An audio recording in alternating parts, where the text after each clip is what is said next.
Bonjour tout le monde et bienvenue dans ce coin lecture spécial. Toi, j'aime bien ce que tu fais sur internet et du coup je vais regarder ce que tu lis. Partie 3 dans lequel nous allons parler de 2 livres. Et le premier, ça va être Difficile, le destin du dernier monde, tome 1, Le sang du soleil, de Charles Brasseur. Je vous lis la 4e de couverture. La vengeance a tissé cet univers, elle en fait plier toutes les lois, qu'elles soient physiques ou magiques, qu'elles soient mortelles ou divines, et elle exige de nouveaux champions.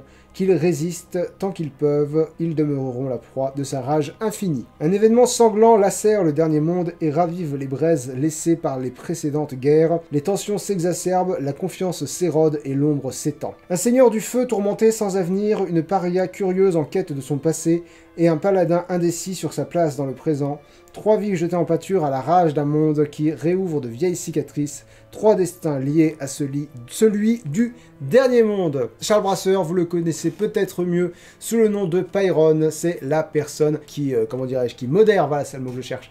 Mes live Lego, mais qui modère aussi, enfin voilà, qui fait la modération pour mes lives divers et variés depuis un certain temps. Ça doit faire 4, 5, 6 ans qu'on se connaît maintenant avec Pyron. On joue ensemble avec mon groupe de joueurs toutes les semaines. Autrement dit, c'est déjà très difficile de dire à quelqu'un que tu connais pas et qui t'offre son livre que t'as pas aimé son livre. Alors essaye de dire ça à quelqu'un que tu connais et que t'aimes bien. Dur, dur, dur. Je lui ai mis un carnet de notes sur 20. Je vais essayer d'être le plus honnête possible avec vous et vous placer autant que contexte que possible. J'avais vraiment envie d'aimer ce livre. Ça, c'est une évidence, voilà, une évidence d'entrée de jeu. À la base, je voulais faire une critique à 2 voix.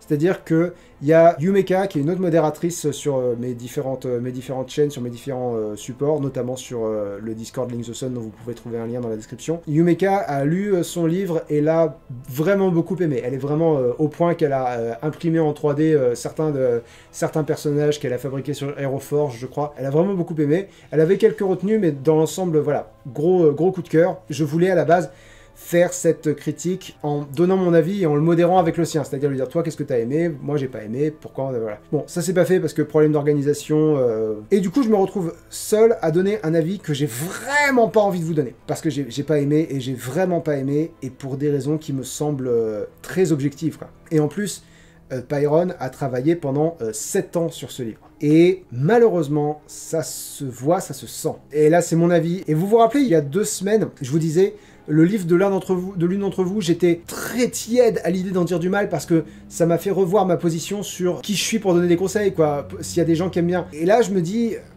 oui, j'ai l'impression que c'est mal écrit, mais il y a Yumeka qui a bien aimé sur le Discord, et puis il y a aussi... quand j'ai reproché certains trucs à Pyron, il m'a dit, j'ai demandé aux autres gens qui ont lu ce livre et ils sont pas d'accord avec toi. Et du coup, je me dis, écoute, si ça marche pour toi, si ça marche pour tes lecteurs, go. Donc moi, je suis juste là pour donner mon avis. Et mon avis, il y a une part de subjectivité, il y a une part de c'est pas pour moi et c'est pour quelqu'un d'autre. Et ça, je peux l'entendre. Mais il y a quand même une part de je pense que je peux avoir un avis relativement objectif sur quelque chose. Et là, en l'occurrence, moi, ce qui me vient objectivement sur ce livre, c'est que plutôt que d'avoir cherché à faire mieux, l'auteur a cherché à faire plus. Pendant ma lecture, je lui demandais, mais quand tu dis que tu as mis 7 ans à l'écrire, est-ce que tu as mis 7 ans à retravailler le style, à retravailler des phrases, à trouver de meilleures formules, à faire en sorte que le style soit plus efficace, à faire en sorte que les mots soient mieux choisis? Et il m'a dit ça, pas vraiment, et je dis, c'est la base. Quand tu l'entends en parler, il a plein d'idées, et bonnes, hein, d'idées pertinentes et intéressantes. Le livre est divisé en 4 livres, c'est-à-dire il est divisé en livre 1, livre 2, livre 3, livre 4, et à chaque fois qu'on change de livre, on change de protagoniste, et pour moi c'est ce qui a tué. Je suis pas allé au bout du livre, parce qu'à la fin j'en pouvais plus, parce que non seulement il a la main très très lourde sur l'exposition, et ça c'est un défaut, c'est-à-dire c'est pas une affaire de goût, c'est un défaut. Même Yumeka, elle était d'accord à ce niveau-là, que parfois l'exposition est un peu laborieuse, et du coup, le fait de changer de protagoniste au début de chaque livre, alors que tu galères déjà un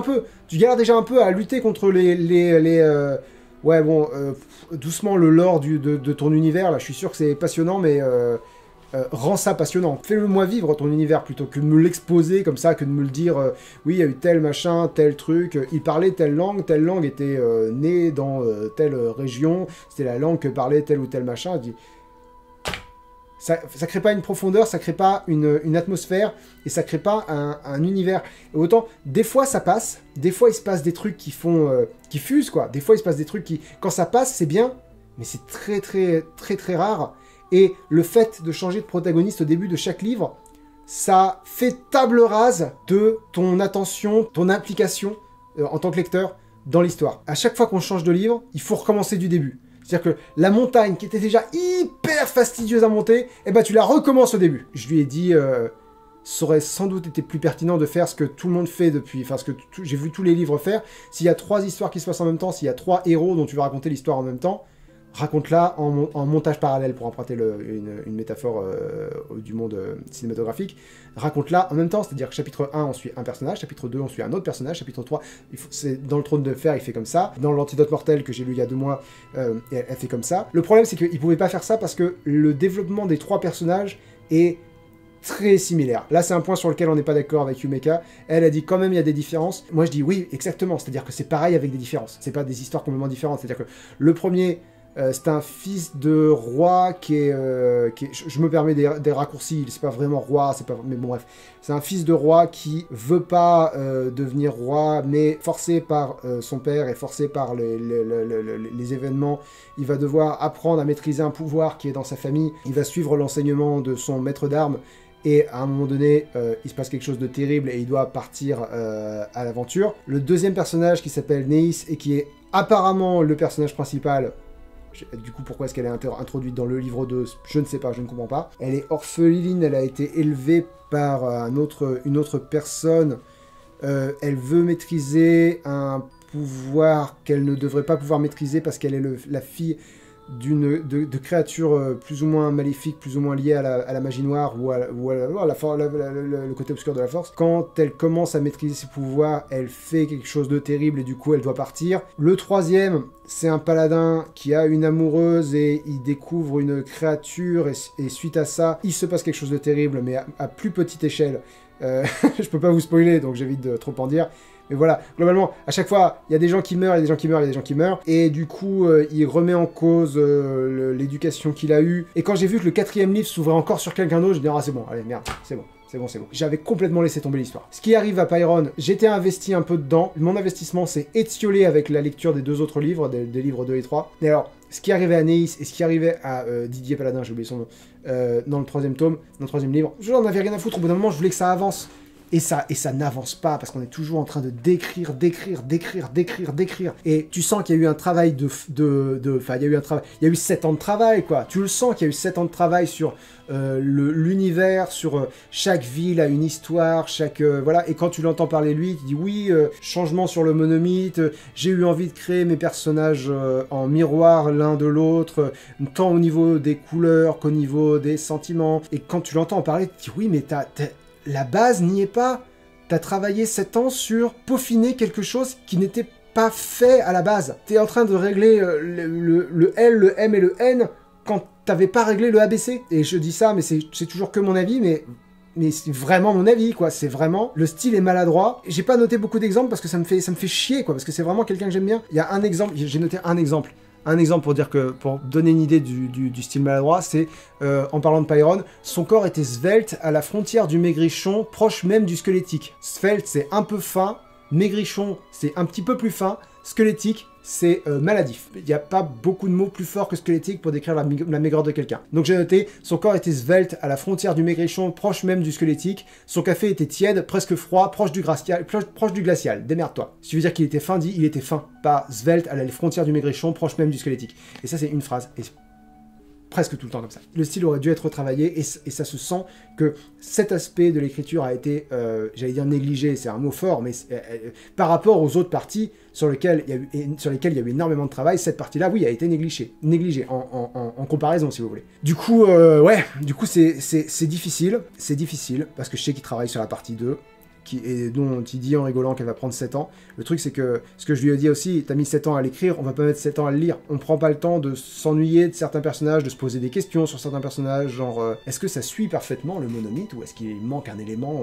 Et ça, c'est des trucs à apporter à la toute fin, quand tout le reste est au cordeau. Savoir écrire une histoire basique de façon intéressante, c'est la toute base. Et quand tu maîtrises ça, tu peux avancer. Et c'est d'autant plus chiant que le tout premier livre qu'on est chroniqué dans les coins lecture, c'est Alpharus, c'est un livre de Byron. Et je l'avais trouvé bien, avec quelques réserves près, mais je l'avais trouvé bien. Et c'était un livre beaucoup plus petit, on n'avait pas le temps de s'ennuyer, qu'il a écrit beaucoup plus vite. Il est moins parti partout, et du coup, le peu qu'il a, c'était déjà un livre, c'était déjà un bon livre, quoi.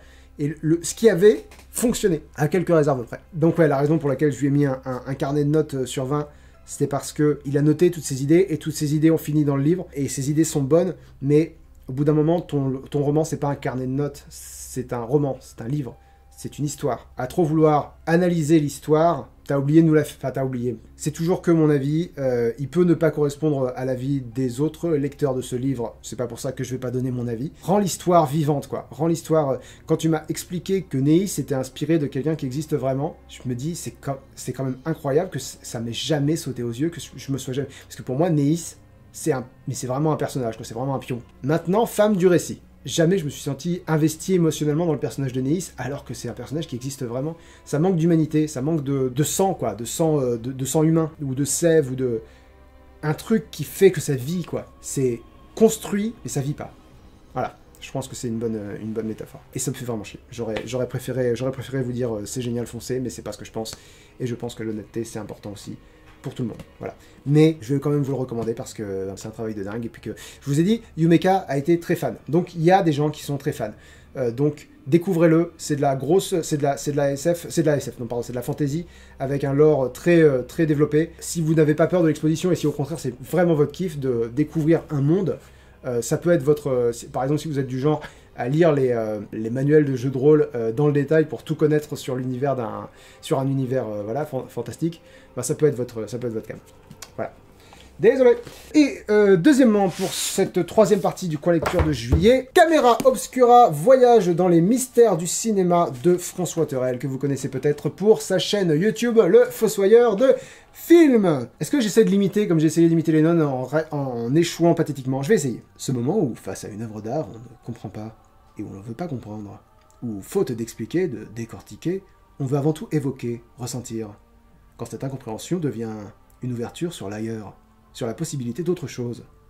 Je l'ai beaucoup mieux que les nonnes. Caméra Obscura, la chambre noire, la surface où la lumière se fixe, la surface où elle sculpte nos ombres, les malmène, les transcende, leur donne une finalité. Ces moments où, dans cet océan à la lisière de notre conscience, quelque chose, un instant, un regard, revêt soudainement un sens énigmatique, qui résonne profondément. Un sens accessible via une forme de pensée magique. Je vais reprendre ma voix. Au milieu des écrans de fumée, les grands cinéastes traquent ces moments suspendus. Le film devient un prisme, un vaisseau entièrement voué à effleurer ces rares instants qui sont un peu plus. Où une forme de sorcellerie crépite à l'écran. Ces moments fugaces, affleurant à la surface, où le spectateur incrédule déchire un voile et goûte à quelque chose d'immortel. Quelque chose qu'il n'était pas censé voir. Le livre que vous tenez entre les mains n'est pas une analyse ou un récit historique, bien qu'il en possède certains aspects. C'est une errance fascinée et brumeuse dans la magie des images, quand soudainement, ça déborde. François Terrel est auteur et réalisateur. Il a créé en 2012 la chaîne Les Fossoyeurs de Films dédiée au cinéma de genre, proposant des chroniques, des documentaires et des créations personnelles. Sa série vidéo Caméra Obscura, débutée en 2019, il propose des expériences atmosphériques dans les milieux mystères du cinéma, dans les mystères de l'image. Il est aussi l'auteur de T'as vu le plan aux éditions de Tana, sorti en 2018. Énorme kiff, et je suis je vais mesurer un peu. Semi-énorme kiff, et je suis très fan du travail de François Terrel. J'ai acheté Caméra Obscura et La Forteresse du Chaudron Noir, dont j'ai publié une critique la semaine dernière, en même temps, en me disant, c'est drôle parce qu'il y a énormément de parallèles à faire entre ces deux gars-là. Ces deux gars que j'ai croisés à plusieurs reprises et qui m'ont fait vraiment l'impression d'être des gars passionnants et passionnés, d'ailleurs passionnants parce que passionnés souvent, et que j'aimerais plus connaître, que je connais pas très bien, mais parce que je suis pas quelqu'un qui a le contact facile et qui du coup, enfin voilà, mais ça me regarde, mais c'est des gars qui ont vraiment un univers intérieur très vibrant, quoi, très vivant, mais dans deux styles presque diamétralement opposés. Bob, c'est un volcan François, c'est une lune. Et les deux font de la lumière de façon très différente. Et tu vois, voilà, j'aime bien mes métaphores qui m'étaient venues en achetant les livres. Bob, il fait du bruit, il est là, il prend tout l'espace. Que François, il va tout éclairer avec une lumière très froide. Mais quand même une lumière, il y a quand même quelque chose de chaleureux. Et du coup, une rencontre entre les deux, ça ferait son rond, j'imagine. Bref, je me suis perdu. Faut que je vous parle de ce bouquin. La 4e de couverture est incroyablement bien écrite. Le fait de l'écrire comme une errance fascinée et brumeuse dans la magie des images, c'est exactement ça. C'est vraiment... Et le mot-clé, c'est errance. Je lui ai mis lune noire sur 20, pour garder ma métaphore. Le maître mot des coins lecture de ce mois-ci, c'est j'y ai trouvé ce que je venais y chercher. Tant pour La Forteresse de Chandre Noir, tant pour Game of Thrones de l'Odieux Connard, tant pour celle qu'il attendait de Baptiste Beaulieu. Là, je voulais du François Thorel, j'ai eu mon concentré de François Thorel, c'est-à-dire une précision dans la façon de formuler les idées, des idées qui sont pourtant extrêmement brumeuses, des idées qui sont un peu évanescentes comme ça, mais il trouve les mots justes, et surtout, moi ce qui me tord le cul, moi je suis pas très bon pour trouver les bons mots, c'est qu'il part toujours du concret. C'est-à-dire que c'est pas quelqu'un de complètement allumé, c'est pas quelqu'un qui va te dire, voilà, c'est pas quelqu'un qui va partir de rien pour arriver nulle part, qui va partir de théorie pour arriver à un degré de théorie au-dessus. Non, il va partir de films, donc de trucs qui existent, de trucs que tu peux voir, et il va partir de trucs très concrets dans les films. Les ombres, le hors-cadre, le grain, le flou. Je connais bien le flou, j'ai fait 4 vidéos comme ça le mois dernier. Il va partir voilà, de ces éléments-là, la lumière, le son, pour déduire, observer, analyser, interpréter, et aller plus loin. Et faire des correspondance entre différents films. Il y a certaines pages qui sont absolument géniales, qu'il appelle des bribes oniriques. Il met 2 images de cinéma sur la même page, avec une seule légende pour les 2 images. Et ces 2 images qui, a priori, n'ont pas grand-chose à voir, dans 2 films qui n'ont rien à voir, avec la même légende, et du coup, tu les mets en corrélation. Et ouais, il se passe un truc. Et là, tu te dis, ouais, ça interagit, ça correspond. Et en plus, vu que François est passionné et franchement érudit quoi, dans ce domaine-là. Quand il parle de cinéma, t'as envie d'en savoir plus, c'est-à-dire que quand il parlait de films muets datant du tout début du siècle dernier, moi, du coup, j'allais les voir.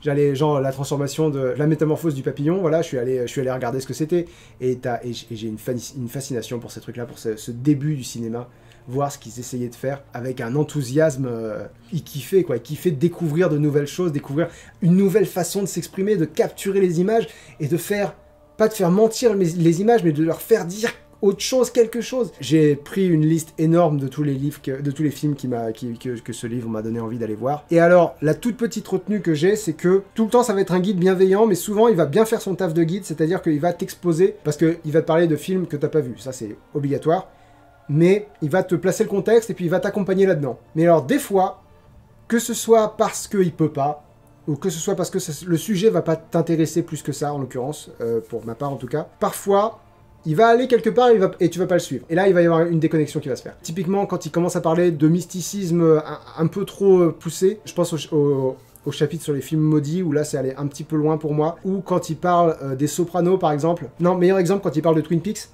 que j'ai pas vu du tout, ni la série, ni la suite des années plus tard. Là, il arrive pas, mais il peut pas.